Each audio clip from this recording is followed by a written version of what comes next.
हमारे channel chemistry विजार। आज के हम इस वीडियो में पढ़ेंगे properties and usages of silicon. तो यदि आप मेरे चैनल केमिस्ट्री विजार पे नए हैं तो ये बता दूं कि इस चैनल पे केमिस्ट्री ऑनर्स पार्ट 1, पार्ट 2 और पार्ट 3 के वीडियोज़ को अपलोड करता रहता हूं। सो यदि आप मेरे चैनल पर नए हैं तो प्लीज़ चैनल को सब्सक्राइब जरूर कर लीजिए और अपने फ्रेंड्स ग्रुप में शेयर जरूर कर दीजिए ताकि आपके प्रयास से बहुत सारे ज़रूरतमंद लोगों का नया पार हो सकता है। तो बहरहाल देखिए कि some important properties of silicon are जो निम्नलिखित हैं, है ना। बहुत सारे प्रॉपर्टीज हैं, उसको हम लोग सॉर्ट आउट करने की कोशिश किए हैं। तो देखिए सिलिकॉन जो है, सिलिकॉन का पॉलीमर जो होता है उसका थर्मल स्टेबिलिटी ज़्यादा होता है, यानी कि उसका तापांतर जो होता है उसका वो स्टेबिलिटी वो ज़्यादा होता है, यानी 200 टू 300 डिग्री सेल्सियस होता है। और have low glass transition temperature, यानी कि लो ग्लास टेम्परेचर जिसके ज़्यादा करते हैं तो इलास्टोमर हो जाता है और उससे कम करते हैं टेम्परेचर को तो ग्लासी सॉलिड बन जाता है, राइट। और इसको हम लोग इसका यूज जो है ना हम लोग इलेक्ट्रिकल इंसुलेटर के तौर पर भी करते हैं, राइट। तो वही यहाँ पे है, वो 3 पॉइंट है थर्मल स्टेबिलिटी में। तो अब देखिए केमिकल स्टेबिलिटी क्या है। तो these polymers are quite stable towards weak acid alkaline salt solution और वाटर एट रूम टेम्परेचर। कहता है रूम टेम्परेचर पर जो है ये कि सिलिकॉन का पॉलीमर्स जो होता है वो स्टेबल होता है वीक एसिड और अल्कलाइन साल्ट सोल्यूशन में, है ना। दूसरा, but strong bases and conc acid में cause depolymerization and also some electron deficient salt may cause cleavage of silicon oxide as well as silicon carbon. कहता है कि लेकिन स्ट्रॉन्ग बेस के और कॉन्क एसिड के केस में ये जो उसका डीपॉलीमेराइजेशन हो जाता है जो कि सिलिकॉन ऑक्साइड और सिलिकॉन कार्बन के जैसे होता है। तो केमिकल प्रॉपर्टी देखिए, cleavage of silicon bonds by Grignard reagent alkyl lithium and lithium aluminium hydride. तो ये देखिए यहाँ पर ग्रिग्नार्ड रिएजेंट से रिएक्शन कराते थे, सिलोनल बना देता है, ठीक है। ये फिर अगर हम इंडिफिनिट नंबर यानी कि नंबर ऑफ मॉलिक्यूल एन लेते हैं लिथियम एल्युमिनियम हाइड्राइड को तो ये बना देता है। और ऐसे ही अगर लिथियम एल्युमिनियम हाइड्राइड के साथ बनाते हैं तो यही इसका क्या बना देता है, आपको क्लीवेज ऑफ सिलिकॉन बना देता है, राइट। तो ये केमिकल प्रॉपर्टीज था, आपको रिएक्शन लिख लेना है और इसको प्रैक्टिस करना है, आपको समझ में आ जाएगा। तो देखिए, at higher temperature it react with strong acid and base undergoing hydrolysis and alcoholysis resulting silanols and alkoxy silicones. कहता है कि हाई टेम्परेचर पर जब रिएक्शन करता है ये स्ट्रॉन्ग एसिड और बेस से तो ये जो है ना हाइड्रोलाइसिस और अल्कोलाइसिस करता है और रिजल्ट में यह सिनोलस बना देता है एंड अल्कोक्सी सिलेंस बना देता है। अगर उसका हाइड्रोलाइसिस होगा तो वो बना देगा सिनेनॉल्स बना देगा। अगर वो उसका अल्कोहलाइसिस हो जाएगा तो वो बना देगा आपको अल्कोक्सीसिलेन बना देगा, right.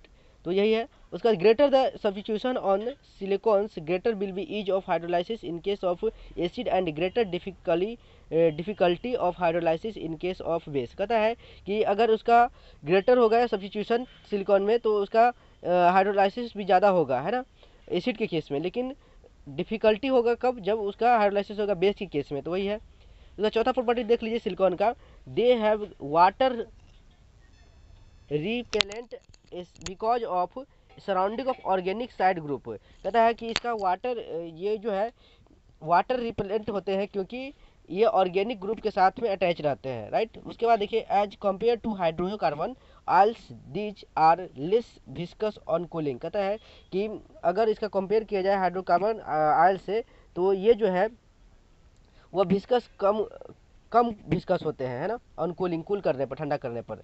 Low molecule weight silicones polymers are soluble in organic solvent like ether carbon tetrachloride benzene ETC. कहता है कि low molecular weight silicone polymer का जो होता है वो सॉल्युबल होता है ऑर्गेनिक सॉल्वेंट में, जैसे कि ईथर हो गया, कार्बन टेट्राक्लोराइड हो गया।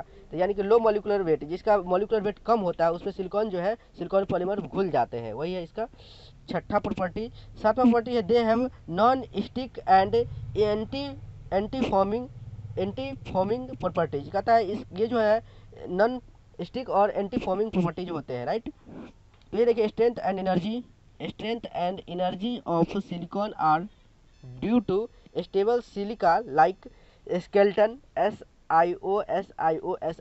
है ना। बॉन्ड एनर्जी वेरी हाई होता है इसका, इसीलिए ये जो है ना सिलिकॉन जो होते हैं उसका स्ट्रेंथ ज़्यादा होता है और इनर्टनेस भी होता है इसी कारण से, क्योंकि इसका स्ट्रेंथ ज़्यादा हो, सिलिकॉन कार्बन बॉन्ड जो होता है उसका स्ट्रेंथ ज़्यादा होता है, हाई होता है, उच्च होता है, राइट। तो यही है आपका प्रॉपर्टी नंबर 7। और देखिए यहाँ 8वां प्रॉपर्टी देखिए, दे हैव ऑक्सीडेशन स्टेबिलिटी। इसके पास जो होता है सिलिकॉन के पास जो होता है ऑक्सीडेशन स्टेबिलिटी होता है, लेकिन हायर टेम्परेचर पर ये ऑक्सीडाइज बहुत तेज़ी से हो जाते हैं और ये जो है ना लीड्स करते हैं क्रॉस लिंकिंग में भी ये तुरंत जल्दी क्रॉस लिंकिंग करने लगते हैं, राइट। उसका 9वां है कि सिलिकॉन्स में भी liquid oils grease elastomers etc. Silicon का जो होता है वो लिक्विड फॉर्म में हो सकता है, तेल के फॉर्म में भी हो सकता है, ग्रीस के फॉर्म में हो सकता है और इलास्टोमर्स के रूप में भी हो सकता है। अब इसका यूज जानेंगे, सिलिकॉन का यूज कहाँ का होता है सिलिकॉन पॉलीमर का। तो सब important use of silicon polymer के कुछ इंपॉर्टेंट यूज है। Use for high temperature oil baths, high vacuum pumps. इसका यूज होता है कि ऑयल बाथ के रूप में और हाई वैक्यूम पंप्स के रूप में भी इसका यूज किया जाता है ना। तो ये समझ में आ गया। उसके बाद देखिए use as greater grease varnishes and can be also use at very low temperature. इसका यूज जो किया जाता है ग्रीस के रूप में, है ना, वार्निश करने के लिए। उसके बाद इसको लो टेम्परेचर पे भी यूज किया जाता है। Use for waterproofing in electrical condenser में भी यूज किया जाता है। At lower temperature silicon rubbers retains their elasticity so very useful. कहता है लोअर टेम्परेचर पर सिलिकॉन जो है, रबर जो है, वो बहुत ज़्यादा इलास्टिसिटी दर्शाता है, इसीलिए यह बहुत ही यूजफुल होता है। तो आई होप कि आपको ये समझ में आएगा। Thanks for watching chemistry with जो ऑलवेज विथ यू।